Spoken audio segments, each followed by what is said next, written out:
Hi, Tom here. Welcome to Amplify Science for South Carolina. I'm excited to share this amazing science program with you today. So why choose Amplify Science for South Carolina? To begin with, we are a phenomena-based approach where we use 21st century tools and resources for students to explore phenomena with every unit. We are designed for the standards for three-dimensional learning. We are a new program. We're not a retrofit. So that is something exciting for you to look for. As well as we have highly effective teacher planning and assessment tools built into the program to make instruction really easy and fun for you as well. And then ultimately, we understand that in K-5, our students need reading and literacy support integrated in science, and Amplify does that better than anyone else. So when we're talking about phenomenon, how are topics and phenomena different? And I taught topics for many, many years, such as sound waves, all about sea turtles, energy conversions. But instead, we can get this really interesting three-dimensional integration by using phenomena such as dolphins communicating underwater. Or how about sea turtles surviving in a place where things can eat them? Or a town having frequent blackouts. So this kind of phenomena takes away that age-old question, hey, Mr. Gant, why do we have to learn this? Why is it important? So this phenomena makes it relevant and exciting for our students to learn. And so with every unit, students are going to go on what's called a problem-based deep dive. So we are unit-based, and in that unit, students get to explore and unlock a phenomenal real-world problem. But here's the twist. They get to do it as scientists and engineers. Talk about getting career and college ready. So it's an engaging three-dimensional storyline where students get to actually feel what it's like to be a scientist and engineer every day in the classroom. I'm going to give you an example from each of our units, starting with kindergarten. So in kindergarten, students get to be ecologists. They're trying to understand this relationship between milkweed plants and monarch butterflies, because the butterflies aren't coming to their garden anymore. So something must have happened to disrupt that. This is called an investigation focal unit.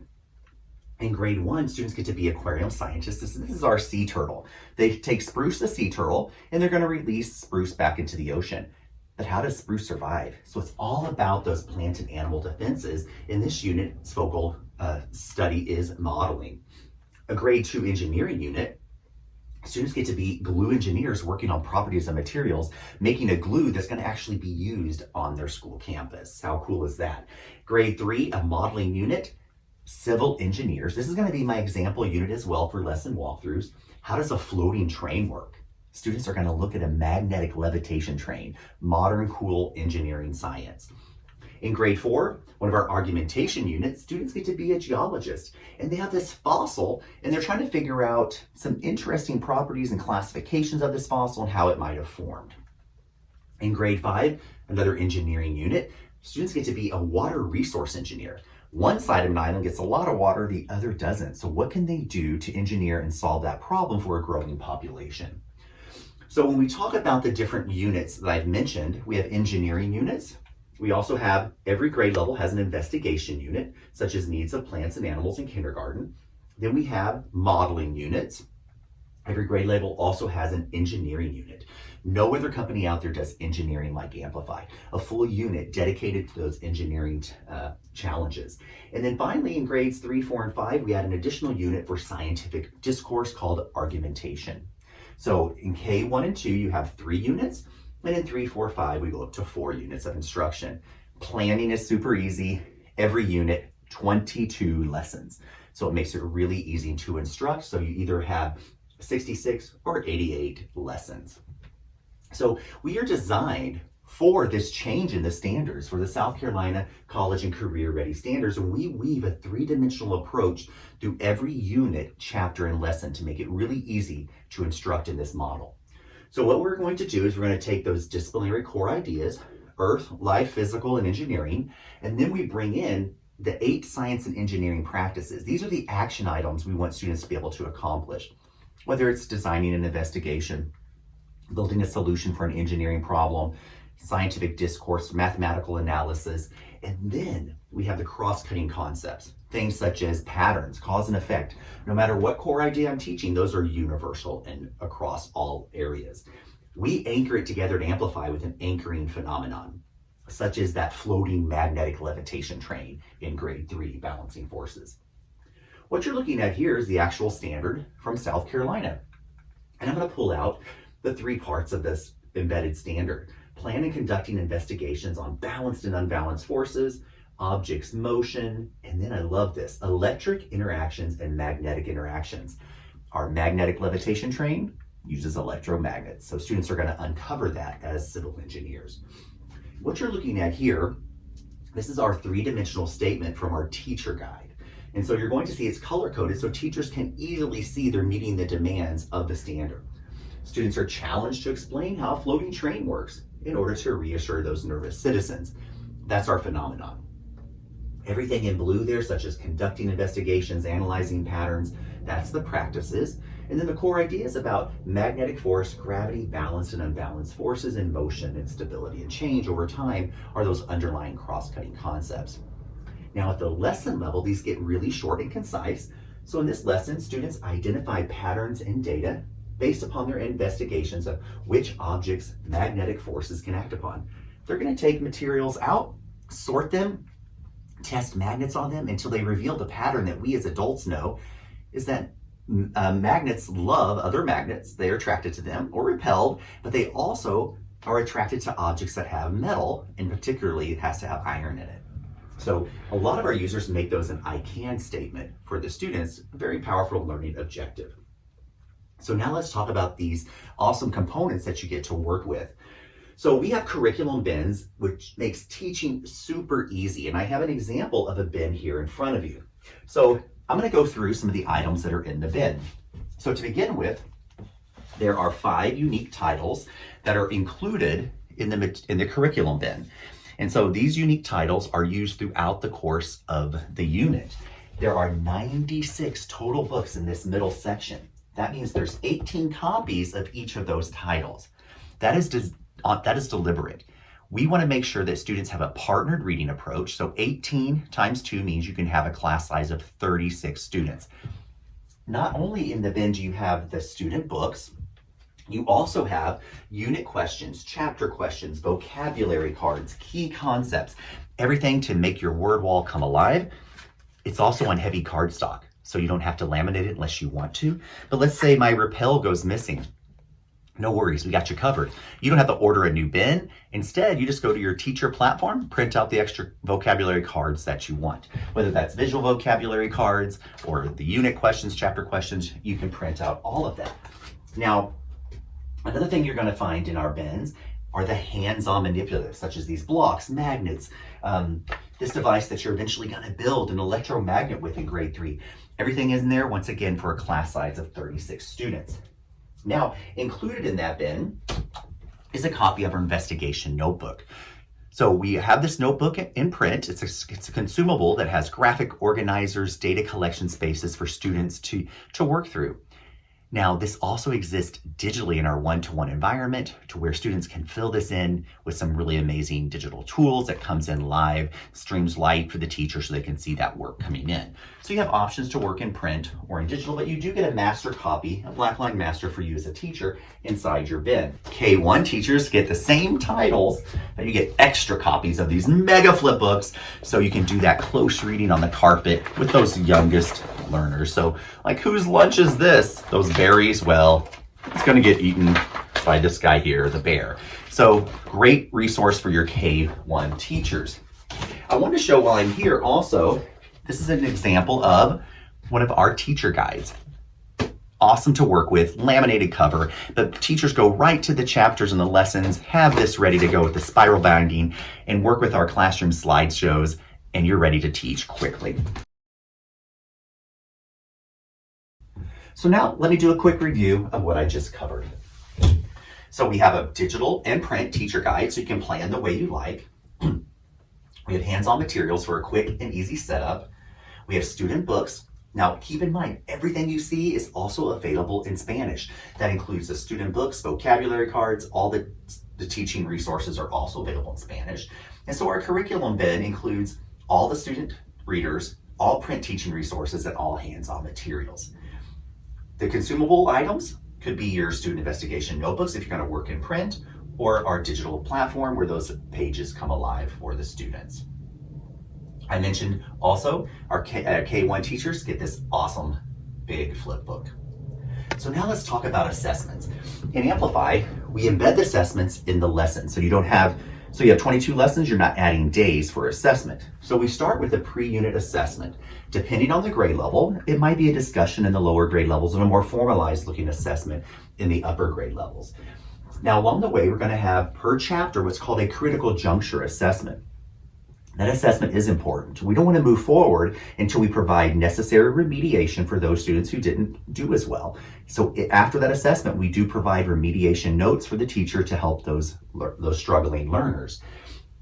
Self-assessments occur one per chapter. Students can reflect a lot upon their own learning and teachers can get great insight into that process. And then about every lesson, we have what's called on-the-fly quick check formative assessments, which give teachers what to look for and then now what? What if students aren't quite getting it? Well, we give you the guidance to help those students. At the end of the unit, there's a combination of targeted discussions, modeling, written answers, student argumentation responses, and so you will see a wide variety of three-dimensional assessments. In K-1, we add the additional clipboard assessment tool where a teacher can ask the students, because in kinder and first they can tell you a lot, they just can't write it out yet, and so you can quiz them and ask them questions verbally and get those notes. In addition, we have standard-based benchmark assessments designed for the use after every unit, starting in grades 3 through grade 8 of our program. They include visual stimuli, multiple choice questions. These are designed to prepare students for the high-stakes state exams. You can see here we have data tables, performance tasks, and I want to point out in our teacher scoring guide here, the DOK level, the number 1 is missing. We realize that tests are now challenging students to think higher levels, and so our benchmark assessments do that as well. Now, every lesson comes with a downloadable, editable classroom slide deck. These are awesome. They exist in both Google Slide and in PowerPoint, so you can work in either platform. Once again, fully editable so you can make them your own. But what's nice, they're a fully fleshed out clickable lesson plan. They include any text images, any embedded videos that you need to play. Also, pages are called out for students to see if they're working in their notebook or if they're live in their digital platform. And in the notes section are all the teacher actions. Here's one that includes a formative assessment. So in our professional development, we teach you how to present that in the presenter view where you see all those hidden notes and students just see the slide deck that you want them to see. In addition, we have a video, a guest teacher for every lesson. This is perfect for remote learning, flipping your classroom. We've seen it used with special ed and English language learning students to hear it again from another teacher. Teachers use this as a model. So if you're trying to figure out how is this lesson supposed to run, no problem, watch our guest teacher. These are experienced Amplify Science teachers that worked for us to create these. Great for absent students and substitute teachers. We also now have hands-on investigation videos. So let's say a student is absent or you can't touch materials. Well, we have a video showing that investigation so students can still participate in gathering that evidence. We have read aloud videos of all the text. So we have a digital version of these books, which a student presses play, but we also have a video of a teacher reading them as well. So another accommodation for students who need that extra support. Now let's talk about some of the technology that really enhances another way for students to gather information. Keep in mind, we support all the ways in which your LMSs work in South Carolina, whether it's Canvas, Google, Blackboard, or Schoology. We have integrations to support that, and we're even working on what's called grade passback feature. So you press a button and it syncs back to those LMSs. Gradual increase of student-facing technology is important. Amplify realizes we don't want to overwhelm the youngest learners with technology. Teachers have control of technology, but access for students in K-1 is limited to just the digital readers in English and Spanish. So these same books that you see here are available as digital flip books with an audio play feature. Now in grades 2 and 3, we still have those books, but we add what's called practice tools. These are digital modeling diagrams and data collection tools that students will use to show their understanding. And then in grades 4 and 5, we introduce simulations. We still have those practice tools and those digital books in English and Spanish. So we can see we scaffold up that technology. Now at this point, I'm actually going to go into the technology to show you some examples. So here I am working with energy conversions where students are trying to figure out blackouts in their community. And so you'll see I have a simulation, practice tools, and student books in English and Spanish. So let's start with that simulation.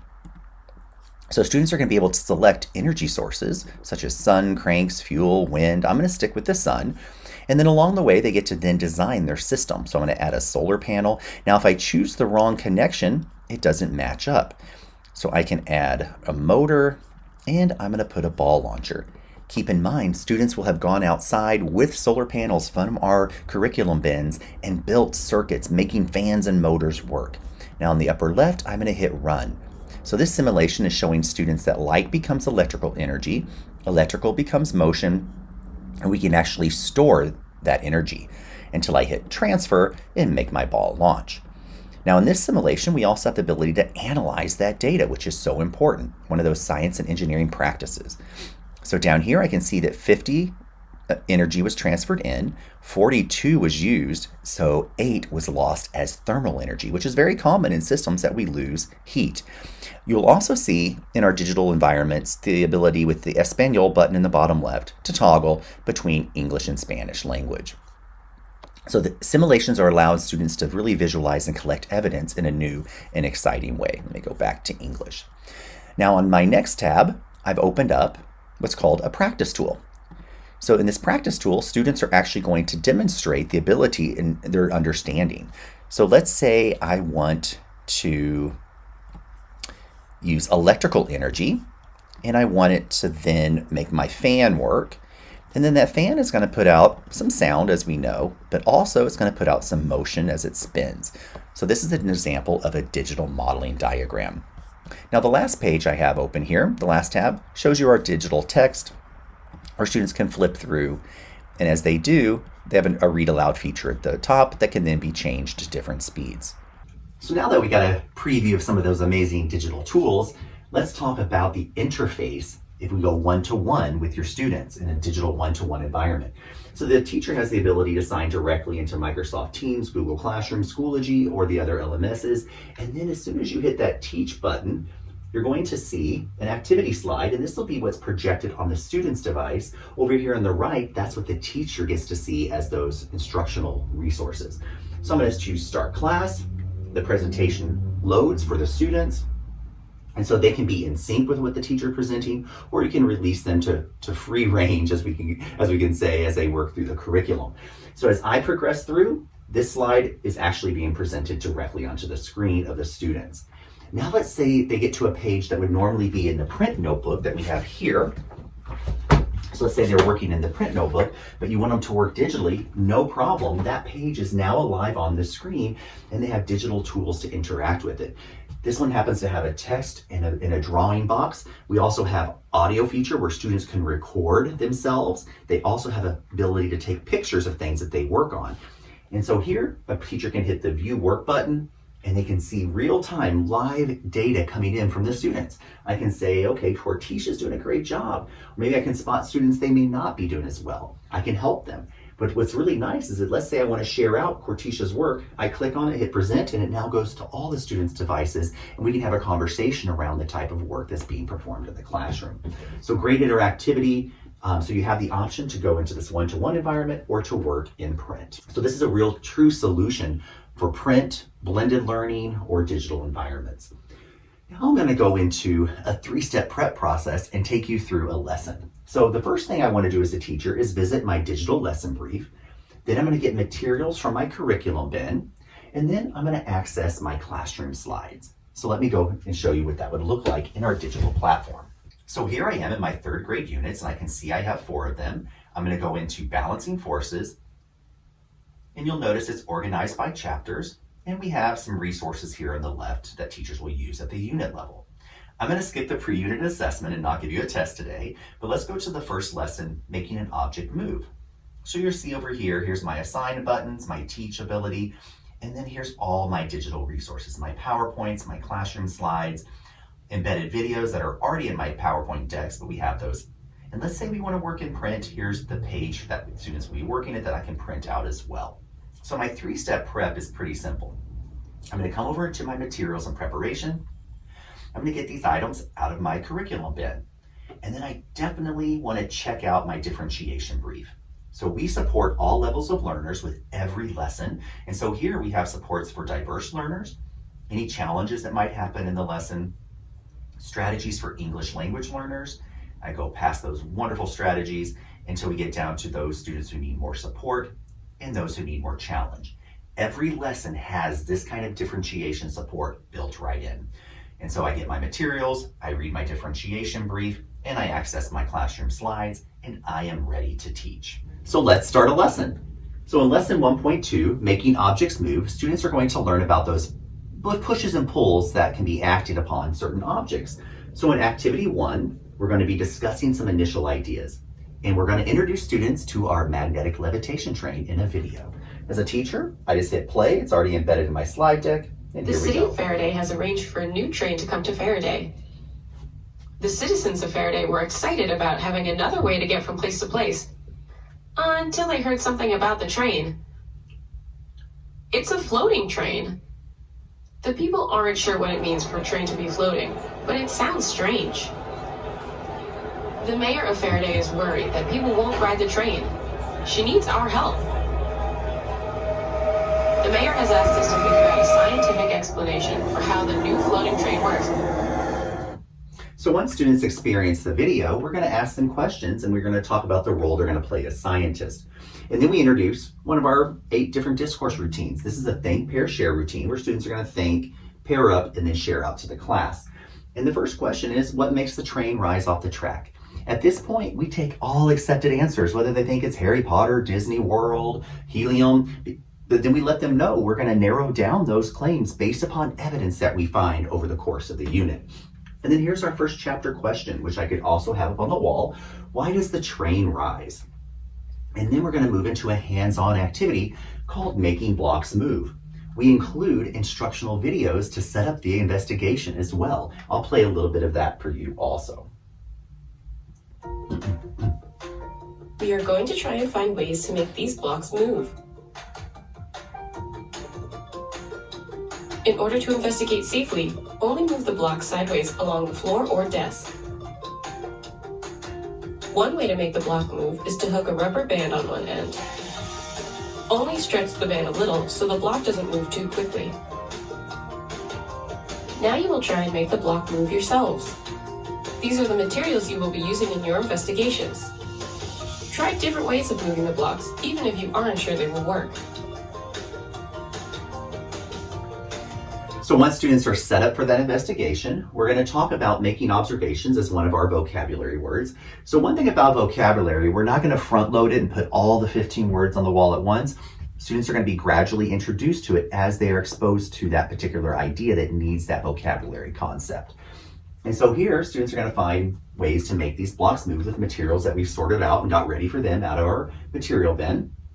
And so you're going to see the pages here where students have an example and then they have to complete their observations, draw in, and write in their answers. If they're working in that one-to-one environment, that page will be live for them to work in.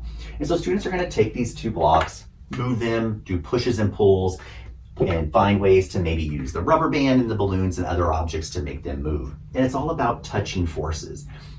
Now, we want to share those observations, so we don't just do an investigation without sharing out our findings like real scientists. And so students are going to be creating, with the teacher's support, a classroom anchor chart, an observation table. So students are going to talk about the 2 objects they used, whether it was a push or a pull or not sure. It's okay if it's not sure because we're going to figure out those answers as we continue through the course of the unit. One thing about this observation table is going to be used in the next lesson, which is a literacy-driven lesson. So we're gathering evidence firsthand. The next lesson is going to gather evidence secondhand. And the text where students are going to be using is this one here, Forces All Around. So let's take a look at what that would look like in the next lesson, 1.3, Forces All Around. So as students, we're going to read this book and we will look for evidence of forces. And it says, I'll read page 3 aloud. Now, a little cheat sheet for teachers. Anytime the text is in black, that's an action item for you. Blue and orange are action items for a student individually or for groups. And so here in the picture, you can see a ball bouncing off the desk in the back. Now, the beauty of teaching this right now, students can have these in front of them with their partner, or it can be open on their digital device, and it's already embedded right here in the lesson. So I don't have to toggle between images, it's already here for me. And so the students are gonna read along with the teacher about these different forces that are happening, and we're gonna mark it with a sticky note. We're teaching some basic annotation skills because later on, we're gonna take that evidence from what we see in the text and write it into our investigation notebooks. And so on this page, this beautiful page, students are gonna be directed by the teacher to look at the visuals. Where do you see forces at play? The skateboard, the slide are always standing out to the students, but also we have other things happening. And so along the way, they're gonna read through this and gather that evidence. So we have lessons that are multimodal in approach, such as hands-on discussion, as well as you can see here, literacy. Along the way, students are going to get to do some really cool hands-on investigations, such as making magnet tricks and magnets float and using these amazing magnet tools that we have here. And one of my favorites is an engineering task that's embedded in this unit. So we have units that are engineering focused, but we also have engineering tasks embedded. And one of these is my favorite to do. This is called a floating paperclip challenge, where students are giving these materials. We even provide the cups. Everything is inside the curriculum bin, the pre-cut cardboard. And so here, my goal is to make this paperclip float because students are trying to figure out how the train can float against the force of gravity. So I'm gonna take my magnets, I'm gonna put them on top here. Now students are gonna come up with different designs. This is a basic prototype. And if I connect it, and slowly pull my string from the bottom, notice it's now floating in air. So I have balanced forces between the upward pull of the magnet, and the downward pull of gravity. Now students can collect data. They're gonna mark their string with a ruler and then pull to the point where gravity is stronger than magnets and collect that data and analyze it as well. So interactive, hands-on activities and experiences tied around engineering activities are embedded in other units. And by the end of the unit, students are going to explore bridges and understand those concepts as civil engineers and eventually design their own bridges, showing balanced forces and apply that understanding. The reason this approach is so successful is because students gather evidence from multiple sources. And so they can build up their knowledge in a scaffolded learning pattern. So we at Amplify call this a progress build. This is scaffolded learning providing access points for all learners. So we start a unit off pretty simple. Progress build level 1 in this unit is a force is a push or a pull between two objects. Students know they can push and pull things such as these blocks. Then along the way, we're going to give those assessments I mentioned, and we're going to now go up to level 2. Forces can be touching or non-touching. They're familiar with touching forces. We're going to introduce gravity and magnets. They're actually going to build a Rube Goldberg device, a chain reaction device during one of the chapters, which is so much fun. And then at the end, students can understand at progress build level 3, more than one force can act on the object and they can be balanced, just like my floating paperclip. So students will progress over the course of the chapters to become really deeper level of understanding. Now, to assist this, teachers are going to create an anchor chart, what's called prior knowledge and prior experience anchor charts, where students are going to look at what they know and what they think what their experiences are going to lead them to. And so at the beginning and end of each chapter, they're going to reflect upon that and build that out, and it becomes a focal point of their learning. The learning approach is very successful. We engage students with a real world problem, explore evidence from the multiple sources in this blue feedback loop until students can apply and solve problems on their own. The goal is an application phenomena at the end of the unit. So students explain their bridge, we extend their thinking to the highest level, and so they can still stay in that role as civil engineers, but apply what they learned. This application phenomena exists in every unit, even in kindergarten, where students are pinball machine engineers looking at basic pushes and pulls. Their application phenomena is to walk around campus on a field trip, a walking field trip around their campus with their teacher, and identify things that are being pushed and pulled and how much force they think is on it. So you can see they learned that in kindergarten, and then grade 3, it gets more advanced, and then it gets them ready for our middle school program. Here's an example of that application that I showed you before. So how do we make sure that you're successful in this process. We have a great professional development team that we will work with your district to customize and deliver based upon your needs, whether that includes embedded coaching, more deeper dives and assessment, us coming in and doing model lessons for the teachers. We are here to support you in this new way of teaching. So why choose Amplify Science for South Carolina? We are a true phenomena-based approach using those 21st century tools and resources for students to demonstrate and gather evidence. Also, we're designed for the standards. We are not retrofitted.